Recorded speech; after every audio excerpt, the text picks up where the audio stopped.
Hallo zusammen, willkommen zu meinem Weihnachtsspezialvideo. Wie angekündigt,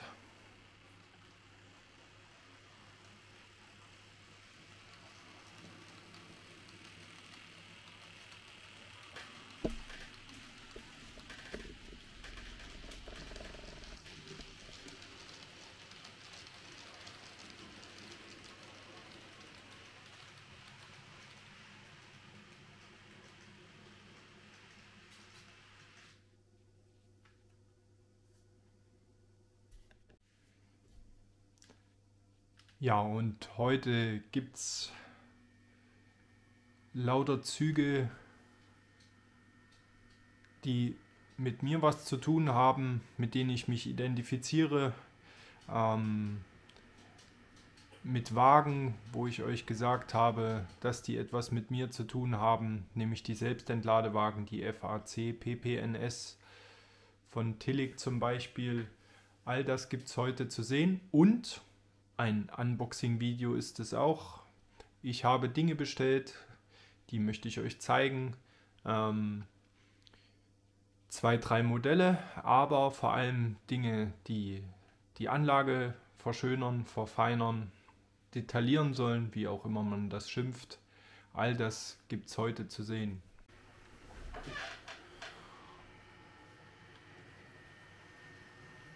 Und hier heute das erste Mal in voller Länge mit 10 Wagen.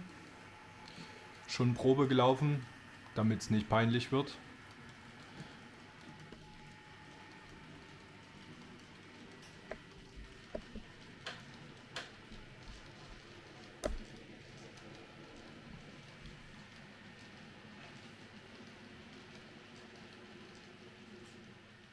Wir legen einen Halt ein, damit wir den Zug verfolgen können. Er passt gerade so ins Gleis. Wir wechseln die Position. Der eine oder andere, der meine Videos verfolgt, kennt den Zug. Natürlich auch den Wiebe-Zug, aber mir geht es speziell um den Tiger, der HVLE. Ich habe ihn schon mal fahren lassen, aber das hat nie so richtig funktioniert. Die Wagen werden auch so eine Alterung bekommen, den Used Look, wie man so schön sagt, wie der Tiger. Die Wagen werden auch eine Innenbeschichtung bekommen, so wie sie das im Original haben. Eine Beschichtung, dass der Kies besser rutscht. Soweit bin ich noch nicht, aber ich habe die Wagen jetzt alle mit Kühnkupplung ausgestattet, damit sie bei mir auf der Anlage überhaupt betriebsfähig sind.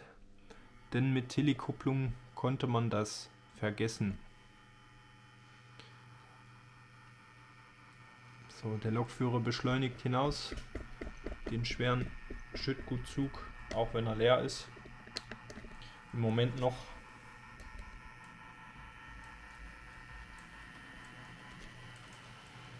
Er hält Fahrt.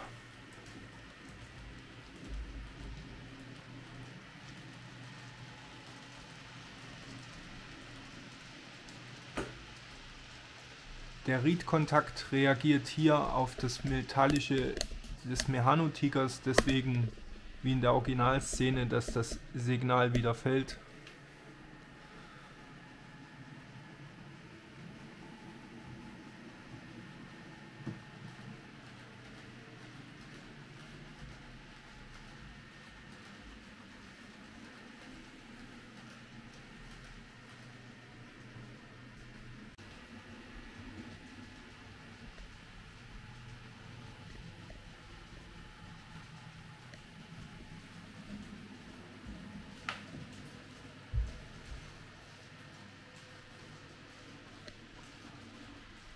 Und jetzt geht es zum Abstieg.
Wie ihr seht, hat die Ecke hier hinten auch schon mehr Grün bekommen. Die Motivation ist im Moment groß, was zu machen. Daher wurde auch schon was gemacht. Ja, gleich geht es weiter mit einer anderen Überraschungs-Weihnachtskomposition. Das ist natürlich ein großer Wunsch von mir gewesen. Mit diesem Zug und dem Bahnunternehmen, dem EVU, verbindet mich einiges. 10 Wagen ist hier echt mächtig und gefällt mir richtig gut. Mehr geht nicht, mehr passt auch von der Gleislänge nicht.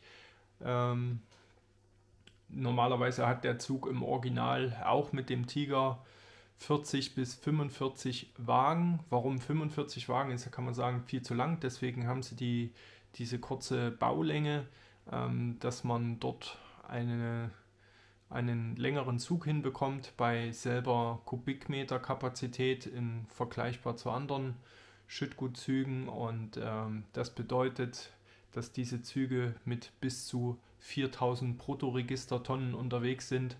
Beeindruckt mich bis heute. Heute sind sie mit der Eurodual unterwegs. Zu dieser Lok habe ich auch nochmal eine ganz spezielle Verbindung und Geschichte zur Eurodual, zur ersten Variante, die auf der Basis der Euro 3000 basiert. Diese Lok entwickelt damals von Vossloh, auch was ganz Spezielles, und deswegen gehört so ein Zug ja auch in mein Portfolio. Vielleicht zur Eurodual mal noch was. Man munkelt und der Buschfunk sagt, und bei sowas bin ich manchmal ganz gut informiert, dass die doch eventuell auch in TT auftauchen könnte, was mich natürlich wild begeistern würde.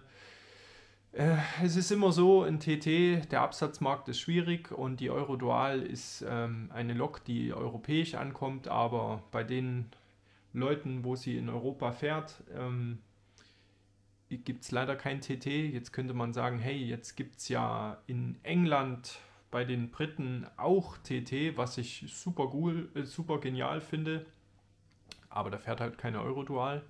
Lichtraumprofil ist ein anderes, deswegen schauen wir mal, ob das wirklich so ist.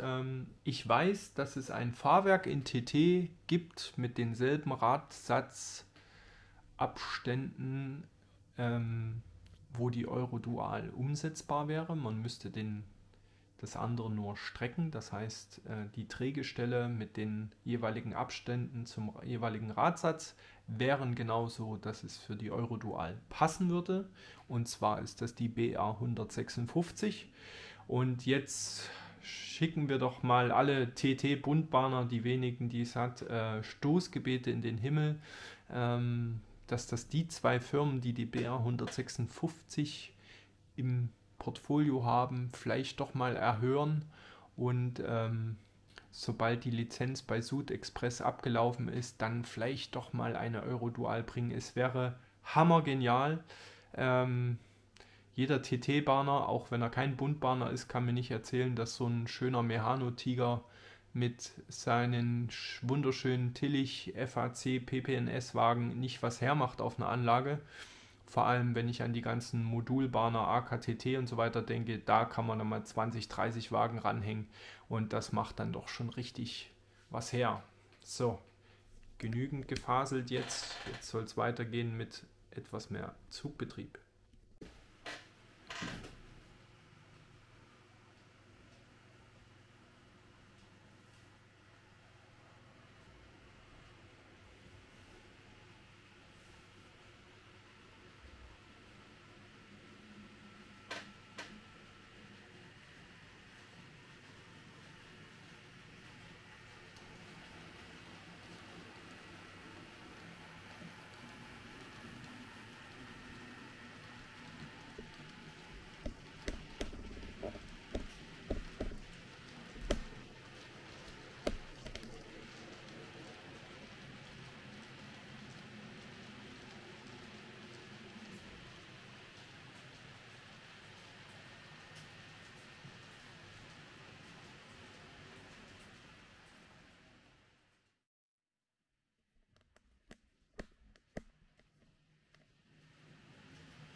So, der Keptrain-Trigger kriegt jetzt im Bahnhof Blankenheim Halt, den der HVL-Tiger ausgelöst hat. Und er stoppt da.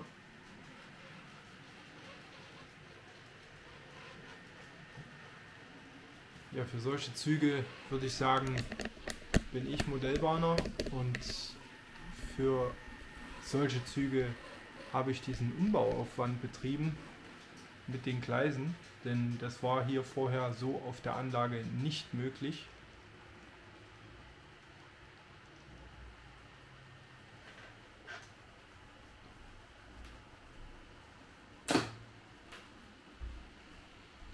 Die G1206 von Wiebe wird jetzt auf die Seite gesendet.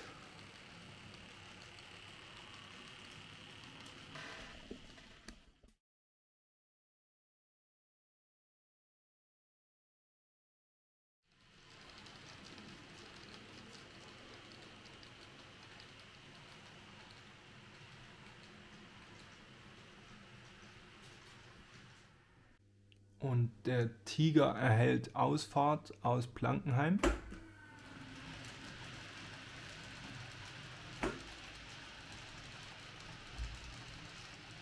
Mit seinen 10 Fallenswagen.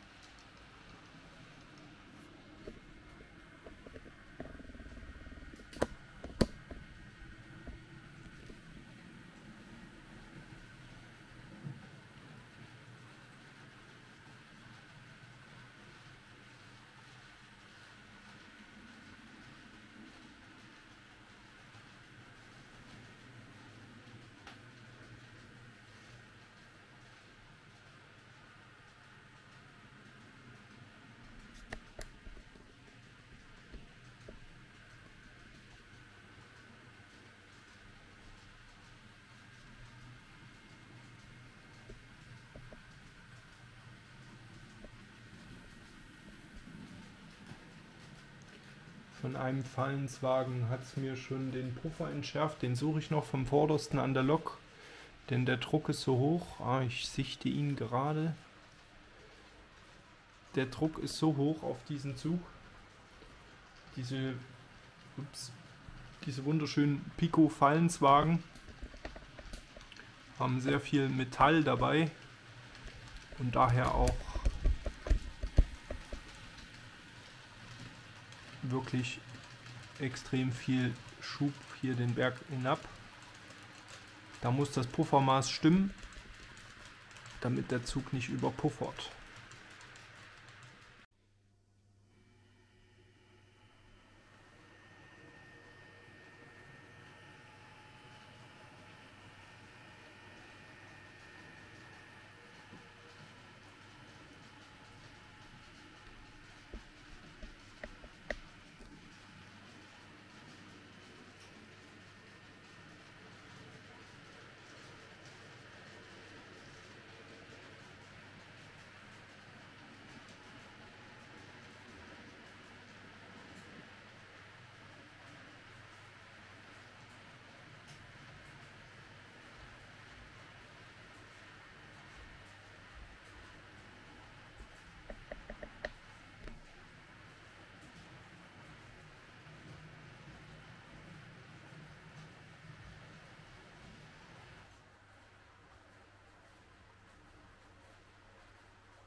So, und jetzt kommen wir zum Unboxing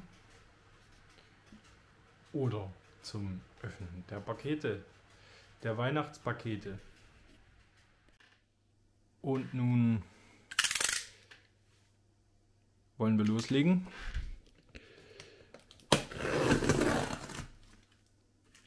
Ein Paket ist, also beide sind von meinem Modellbahnhändler des Vertrauens. Steht auch hier. Arriva kennt, glaube ich, jeder von euch, muss ich nicht groß erwähnen. Was ist eine Sache, die ich schon lange vorbestellt habe. Ihr kennt das, jeder macht das. Und das ist, so wie es scheint, auch dieser Karton.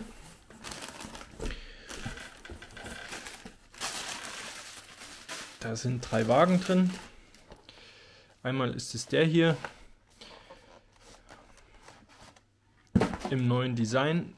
Den habe ich bereits. Ich mag die tschechische Bahn. Ich mag ihr Design. Natürlich Epoche 5, was sonst. Ich finde die Bedruckung, die Tillich hier umsetzt, wirklich, wirklich gut. Eins muss ich mal sagen, manche kritisieren ja Tillich immer wieder, zu Teilen auch zu Recht mit dem, was sie machen, aber was ich persönlich finde, was sie immer wieder machen, auch wenn es vielleicht manchmal inhaltlich nicht immer korrekt ist, aber ihre Bedruckungen, die Qualität, die ist wirklich immer wieder top. Auch wenn ich da einiges in H0 sehe, muss ich sagen, sind wir TT-Bahner doch manchmal ganz schön verwöhnt. Ja, das zum einen, den stellen wir hier mal auf die Anlage. Wir machen weiter. Ihr seht den gleich nochmal, wenn er hier auf der Anlage ist, schön im Bild.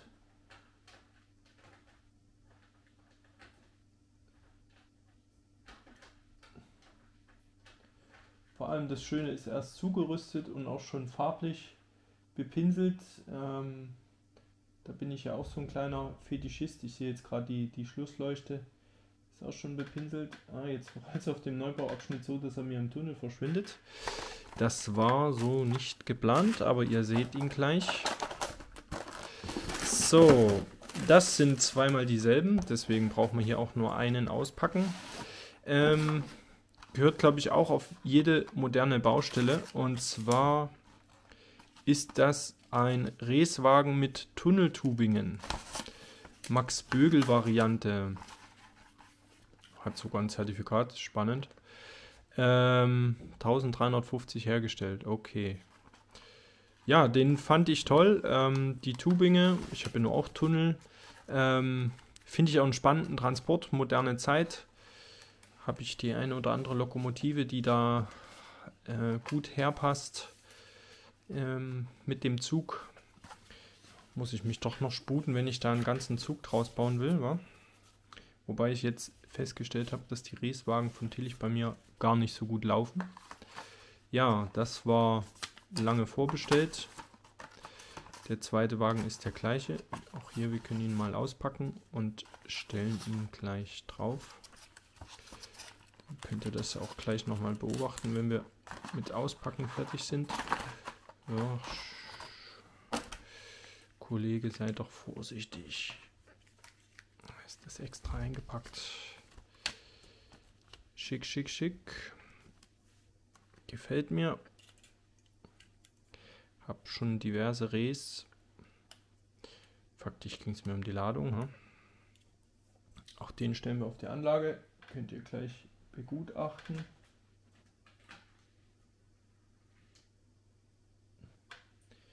So. Dann geht es zum zweiten Karton.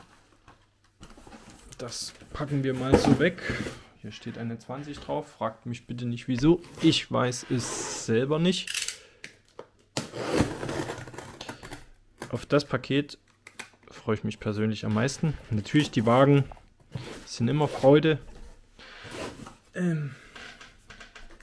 Aber mittlerweile bin ich doch so ein kleiner Zubehörfetischist geworden. Sage ich jetzt einfach mal so. Ist auch so. Und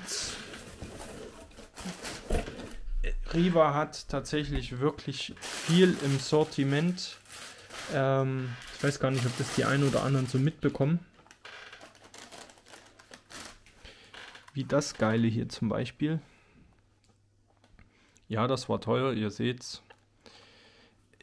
Muss ich aber auch nicht verheimlichen, weil es fertig ist. Und ich habe mal in irgendeinem Video angekündigt, dass das bei mir einen Platz finden wird.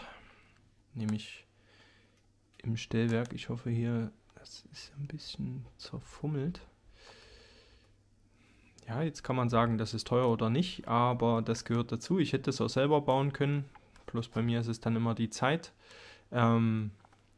Ist vom Voigtländer. Auch das wird seinen Weg ins Dampfmuseum finden. auch super genial. Und ein moderner Prellbock, den ich so nicht wollte, weil er optisch anders aussah. Aber gut, nee, eigentlich wollte ich andere, nämlich um meine Schweizer Prellböcke, die ich habe und die wirklich schick sind, aber natürlich thementechnisch bei mir nicht passen. Und da muss man dann schon ein bisschen korinthenkackerig sein. Hier habe ich eine abgemacht. Gefallen mir super gut, die schweizerischen. Ich habe diverse davon. Sind 3D-Modelle. Tatsächlich TT, ja, richtig, TT. Ich bin ja auch in einem schweizerischen TT-Modellbahnverein. Jetzt haben wir hier tolle Sachen von Igra. Zaun. Den habe ich mir... Oh, der ist wirklich schick. Ich glaube, da habe ich schon welche davon. Igra gefällt mir da allgemein wirklich sehr gut. Detaillierungsgrad, die Sachen, die sie machen und Preis-Leistung, Freunde, ist da wirklich toll. Dann haben wir hier einiges von Weinert. Bahnhofsbänke. Moderne Haltestellenbank. Die ist für den Pluspunkt vorgesehen. Auch super genial. So. Also, dann räumen wir die schicken, detaillierten Sachen doch mal zur Seite. Hier gibt es einen Fallenswagen, einen weiteren. Ja, kann man nie genug haben. Vielleicht gibt es ja doch mal eine Anlage, wo der Gesamtzug noch größer wird. Und dann gibt es hier einen Supermarkt. Können wir den Prellbock.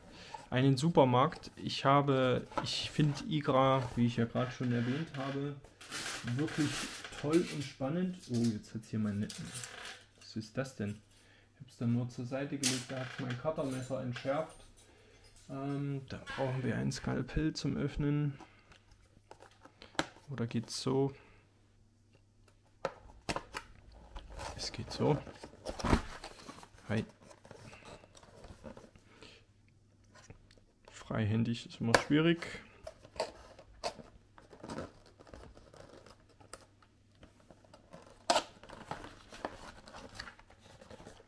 Ach ja. An allen Ecken und Enden zugeklebt. Ja, die tschechischen Supermarktbezeichnungen, die möchte ich natürlich nicht haben. Aber oben für mein Stadtgebiet möchte ich moderne Dinge haben. Und ja, der Supermarkt, der kam mir modern vor. Mal sehen, was wir da draus machen. Ob wir da einen schweizerischen Volk bauen oder eine Mini-Rewe oder irgendwie sowas. Oder einen Tante-Emma-Laden. Nein, heute.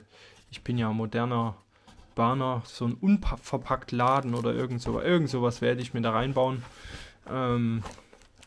Ja, das ist hier alles in Tschechisch beschrieben. Das macht aber alles nichts, weil vieles davon kann man verwenden.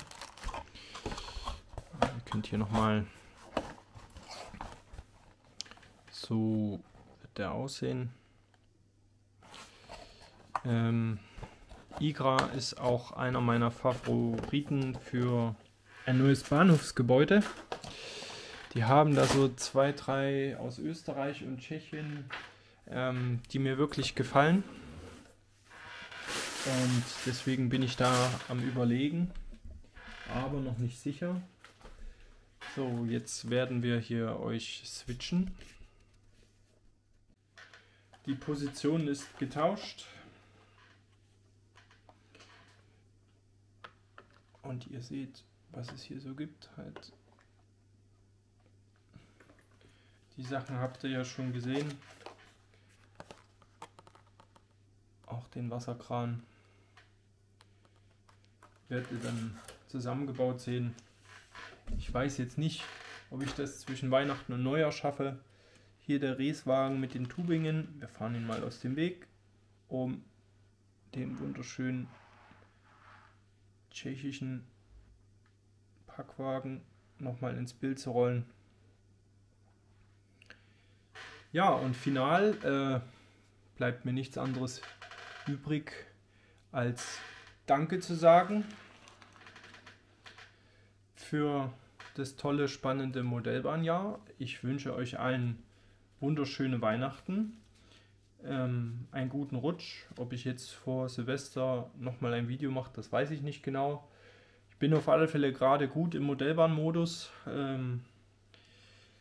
Das ist mein Yoga. Da habe ich mich auch gerade gefunden und sammle Energie mit dem Modellbahn basteln. Also kann es vielleicht sein, dass da mal noch was kommt. Ich will es aber nicht versprechen. Ich wünsche euch allen schöne Weihnachten. Danke für die tollen Kommentare. Danke für das Teilen. Und ich will auch sagen, danke für die YouTube-TT-Community. Gefällt mir wahnsinnig cool. Dass es da so eine kleine eingeschworene Gemeinde gibt, dass es da Leute gibt, wie den Keks 103, den Mieterk, den Daniel Gottschalk, TT-Bahn, den Simon und wie sie alle heißen. Bitte nehmt es mir nicht übel, wenn ich euch jetzt namentlich nicht alle erwähnt habe. Micha, TT gibt es, glaube ich, noch. Ich bin da immer schlecht in solchen Namen, aber ich verfolge euch auch alle und alle cool, was ihr macht. Weiter so machen, weiter fleißig Videos machen. Wir alle sind ein Teil, dass TT, glaube ich, nicht aussterben wird, dass es eine Community auch in der Neuzeit zu dem Ganzen gibt. Das finde ich mega stark, das macht mir Freude und ich denke euch auch allen. Rutscht gut rein, genießt heute euer Weihnachtsfest, lasst es euch gut gehen, futtert euch ein bisschen Speck an und beim Modellbahn basteln könnt ihr den dann wieder abtrainieren. Beim Schwitzen, wenn er unter der Anlage durchkrabbelt und kriecht. Und jetzt würde ich sagen, schöne Weihnachten. Und jetzt zum Schluss gibt es noch ein paar rollende Züge. Und dann war das heute, glaube ich, ein mega, mega langes Weihnachtsspezialvideo. Bis die Tage oder bis nächstes Jahr. Ciao, euer Micha Schornsteinfeger.